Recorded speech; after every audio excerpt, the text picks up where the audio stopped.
Hello programmers, let's talk about the TreeView control.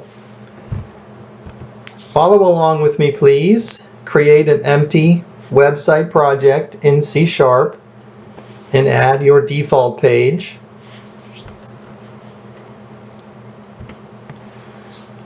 Open the design view of the page and let's add a TreeView control to that project. Notice the TreeView control is in the navigation section of the toolbox. Drag it over in between the divs. Let's call it TV demo. We will use TV as our prefix for TreeView controls.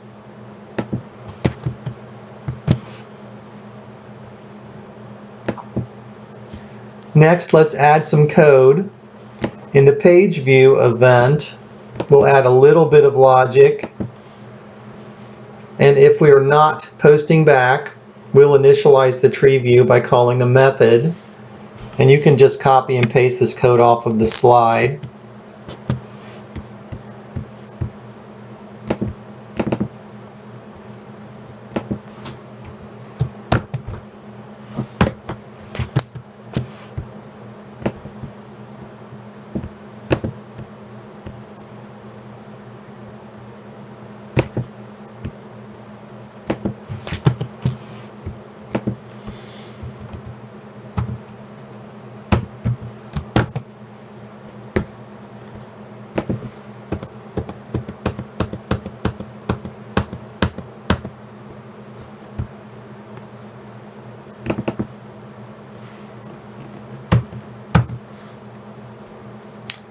My fault, pasted it in the wrong place.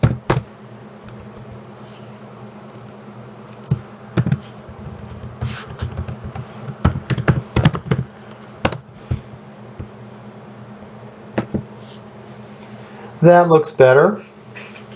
In the page load event, we check for a postback. If we are not in postback, we call init TreeView. The init TreeView method simply instantiates a tree node, call the node root, and then we add that root node to the collection of nodes that belongs to the TreeView control. Generally, anything that ends in an S in the .NET framework is a collection of some type. And that name nodes tells us that we probably have 0 or more nodes that will be rendered as the contents of the TreeView when a user browses to this web page. We have a TreeView control. We have a little bit of code to initialize the TreeView control by adding a node. Let's run that puppy.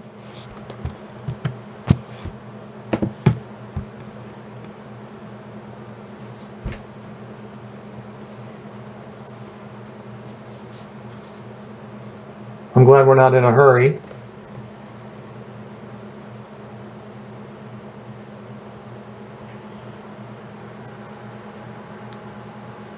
Yes, I'm still here.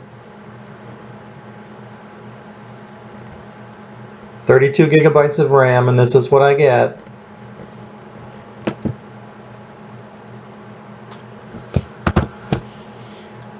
My TreeView renders as a single node called root.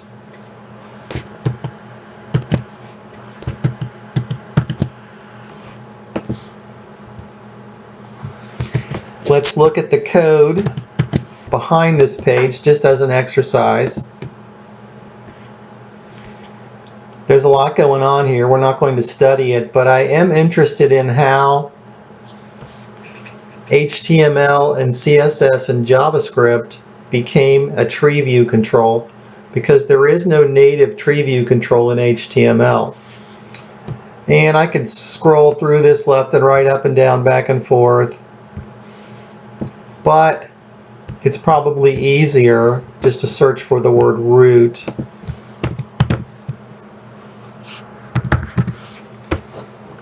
And I might have to clear some text here. There's the word root. Right there. Got a couple delimiters around it. And if you look at the bottom of the screen, you'll see it also shows up somewhere else. Let's see where else it shows up.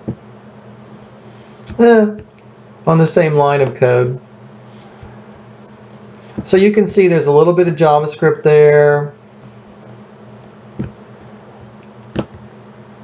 There's a class there for some styling. There's a table, apparently. I see TD, which is the row attribute of a table. And I see a massive link to what appears to be an image. In other words, there's a lot going on there. We're not going to study it, but I just want to point out that there really is no such thing as an HTML TreeView control.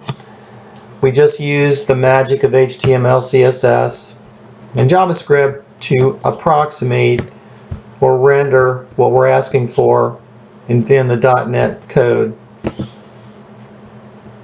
Okay, that wasn't too exciting.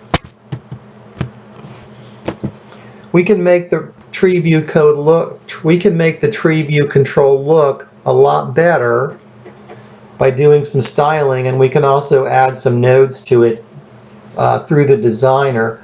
And let's do a little bit of that. Back to the design view of the form, click on the context menu. We can choose an automatic format if we like. There's a bulleted list. There's another bulleted list. There's what appears to be an approximation of perhaps Microsoft Outlook. And you can see there are some interesting and visually engaging ways to render a TreeView control. I'm going to stick with the generic lack of formatting just because I'm boring. Click cancel. And then what I'm really interested in doing at this point is adding some nodes. As far as the designer is concerned, there are no nodes in this TreeView control. We know that programmatically one will be added in the page load event, but you know, at this point that event hasn't taken place yet. There really are no nodes in this TreeView at this time. I'd like you to add some nodes.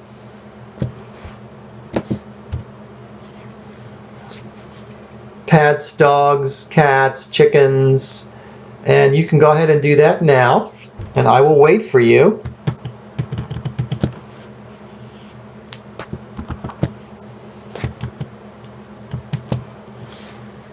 Are you done yet? No problem, I can wait a little longer. How about now? I'm done.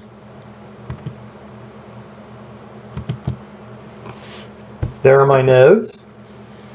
If you look at the source code for the markup, you can see that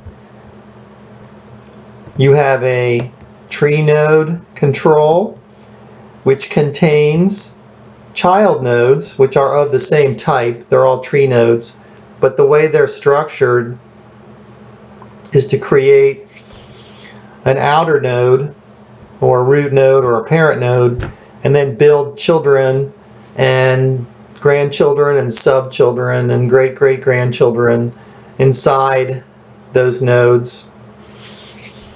And I also poked in a navigation link for one of the nodes in the TreeView just to illustrate how to do that.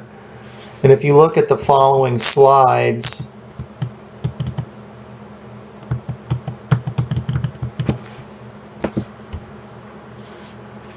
you can see that I can bring up the properties for a particular node using the TreeView node editor, and I can paste in that navigation URL.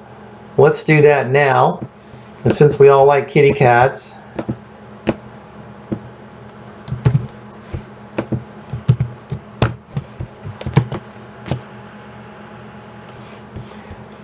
I can go back to design view. I can select edit nodes on the context menu. I can expand the pet node, expand the cat nodes, click on the Bombay node.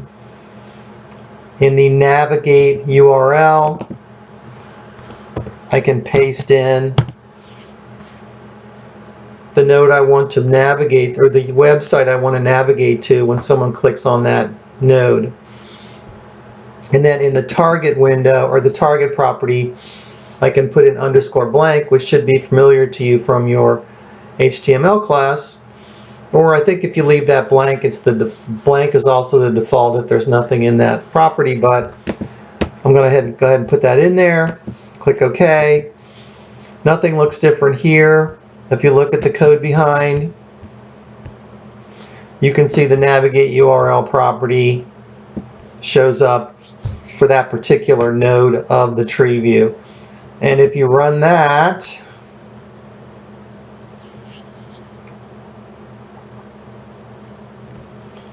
and you wait and you wait, ignore the root at the bottom. We'll get to that in a minute.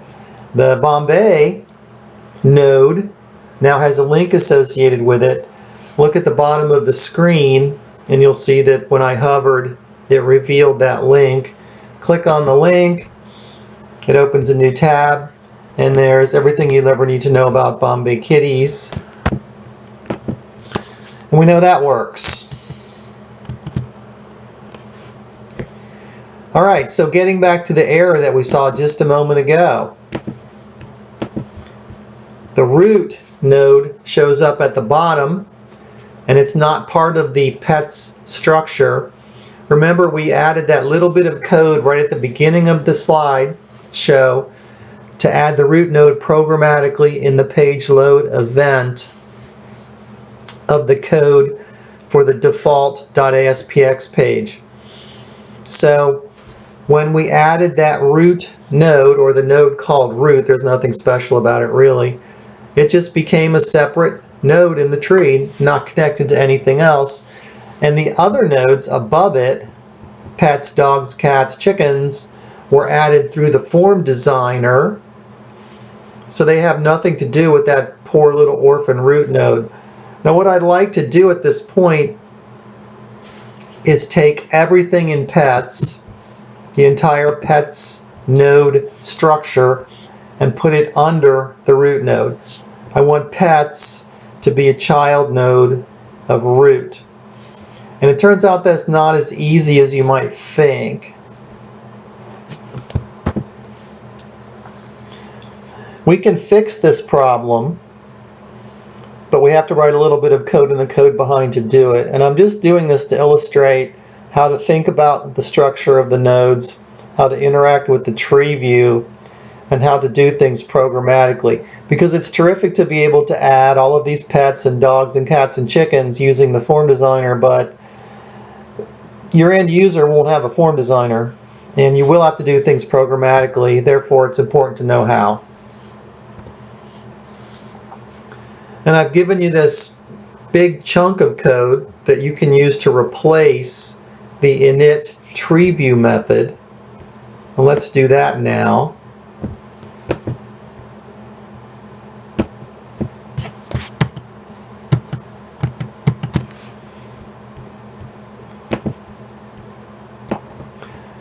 Just blow away the entire init TreeView method.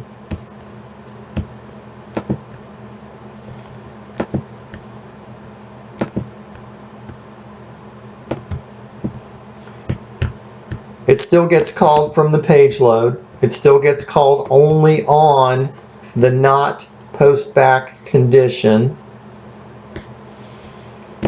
And let's look at what's going on here. The first two lines should look familiar. First three lines. We instantiate. Actually, let's just talk about these two lines right now. We instantiate a new node, call it root. It's kind of an orphan, it's just hanging out in space. And then in line 22, we immediately add it to the nodes collection of the TreeView structure. And at this point in the life cycle of the page, that TreeView already has multiple nodes in it: pets, dogs, cats, chickens. And the only thing that .NET can do is tack it onto the bottom of the node collection, so that way it renders all the way at the bottom.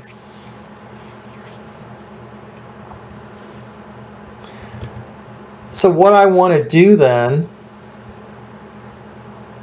is take that node and make it the parent of pets.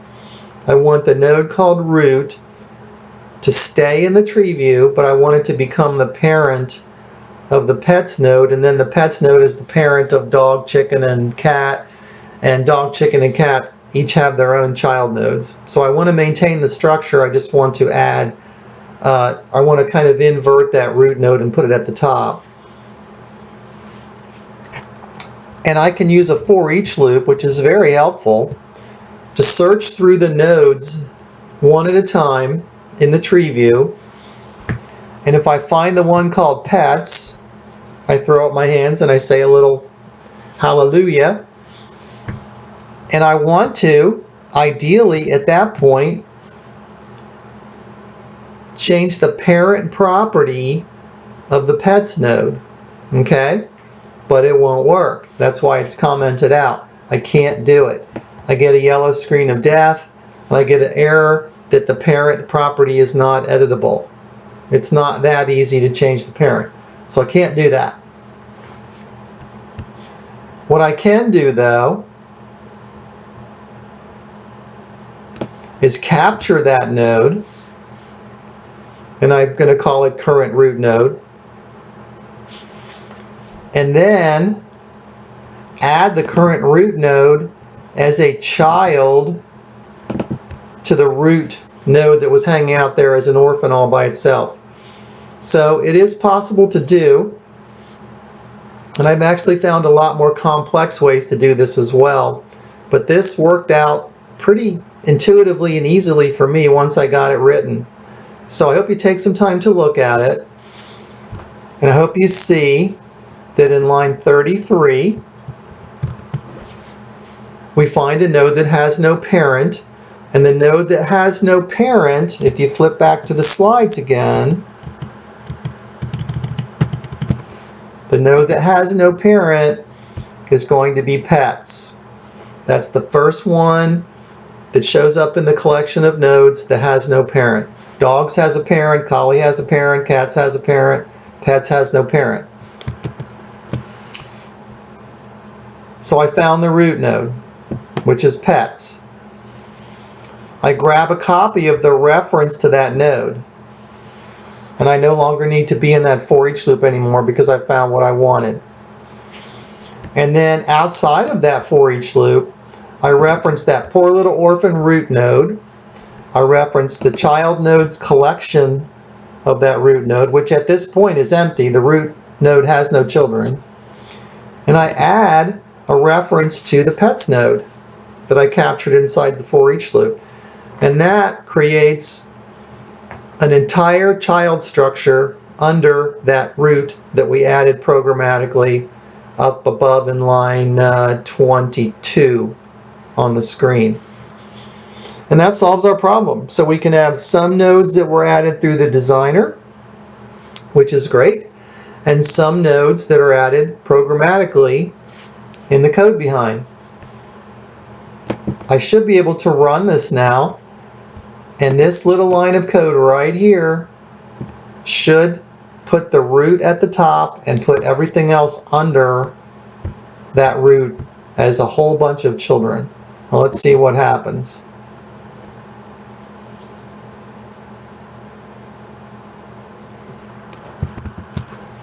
And there it is. I can collapse root, and all the children collapse, and I still have the pets, dogs, and cats, and the individual children in each one of those. Not too difficult if you study it. The trick is that we're able to grab a reference to a node and then use that reference to add to the child collection of some other reference.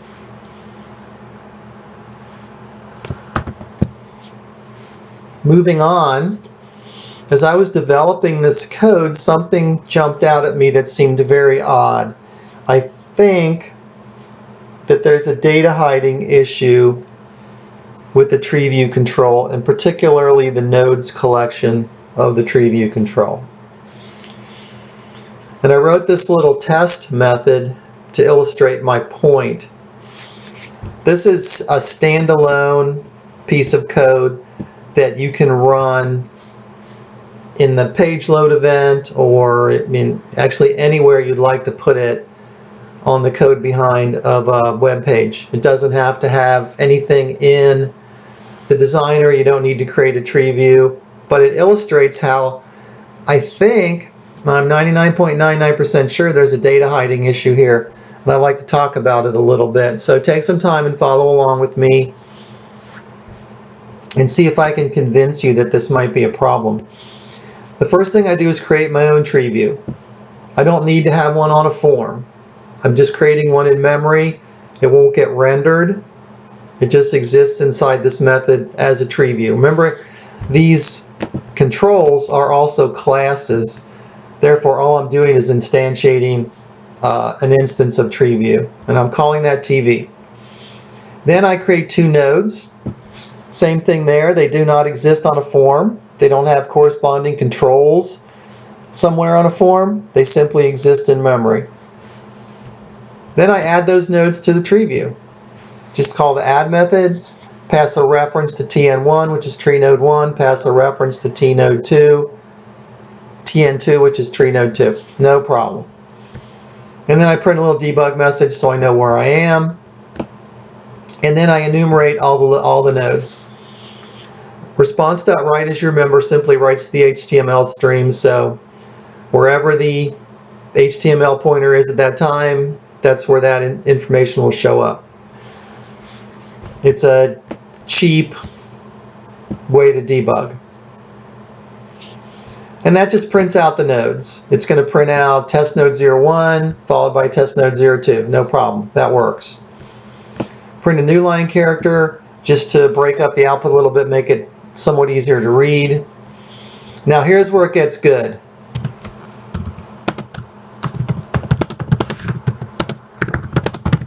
This is the good part.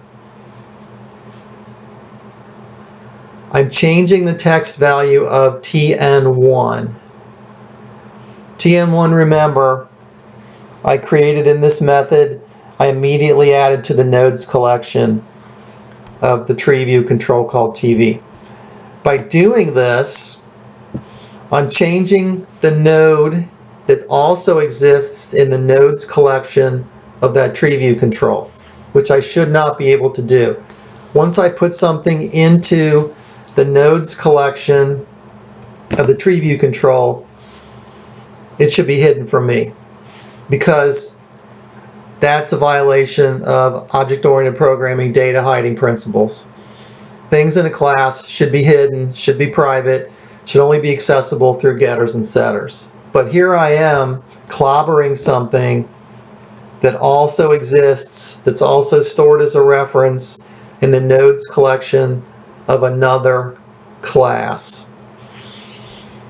And then when I write the contents of the nodes collection of that other class, you can see by looking there at the bottom of the slide that I have changed the text property of that node. Okay, test node 01 is no longer has the text value test node 01. It has the text value goober.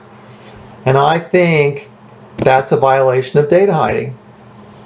And just to review then again, when I add something to a class by calling an add method, I should no longer have access to what I added to that class. What should happen, in my opinion, and I don't know why it's not happening, is that this nodes collection should make a copy of that tree node, a copy of TN1, and store that in the nodes collection. It should not be storing this TN1 reference, because now it has a copy of the reference and I have a copy of the reference, and I can do whatever I want to make their lives miserable. Essentially, you're violating data hiding, which in a very simple sense is making things public instead of private, and not providing getters and setters. But this takes it a little bit of a step further because we're actually using references. So I've got a reference to something, the nodes collection has a reference to the same thing, and we got a problem. Here's the output. If you'd like to take this code, and I encourage you to do so, paste it into this project we've been developing, and you can put it right there is fine, and then you can call it inside the page load, and that's what I added. I added the test TreeView method, pasted directly from the slide, and I added an invocation of that method in the page load event handler of default.aspx. When this runs now, and I'm going to have to stop it and run it again. When this runs now,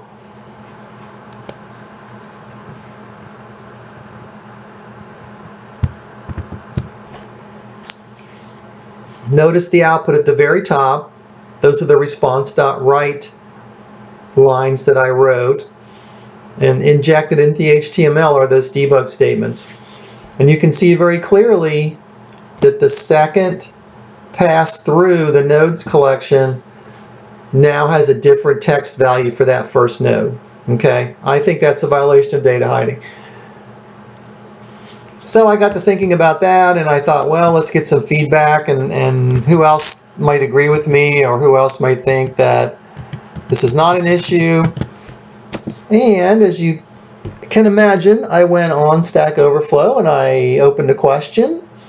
Does the .NET TreeView control violate data hiding conventions? And I formulated my question, and I explained everything just like I explained it to you. I posted my code, and it looks reasonable.